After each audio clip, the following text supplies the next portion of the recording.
حضرت علی فرماتے ہیں، انسان کی اصل پہچان اس کے اخلاق سے ہوتی ہے، نہ کہ اس کے لباس سے۔ جو شخص خود کو پہچان لیتا ہے وہ اپنے رب کو پہچان لیتا ہے۔ دنیا ایک سایہ ہے، اگر تم اس کے پیچھے بھاگو گے تو یہ تم سے دور بھاگے گی۔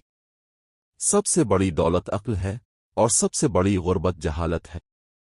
زبان ایک درندہ ہے، اگر اسے قابو میں نہ رکھا جائے تو یہ نقصان پہنچاتی ہے۔ نیکی کرو اور دریا میں ڈال دو، اللہ اسے ضائع نہیں کرتا۔ بہترین انسان وہ ہے جو دوسروں کے لیے فائدہ مند ہو۔ غصہ عقل کو کھا جاتا ہے اور صبر اسے مضبوط بناتا ہے۔ جو تمہیں نصیحت کرے وہ تمہارا سچا دوست ہے۔ وقت کی قدر کرو، کیونکہ یہ وہ دولت ہے جو ایک بار چلی جائے تو واپس نہیں آتی۔ اگر آپ ایسے خوبصورت اور دل کو چھو لینے والے اقوال سننا چاہتے ہیں تو ہمارے چینل کو سبسکرائب کریں اور بیل آئیکن دبانا نہ بھولیں۔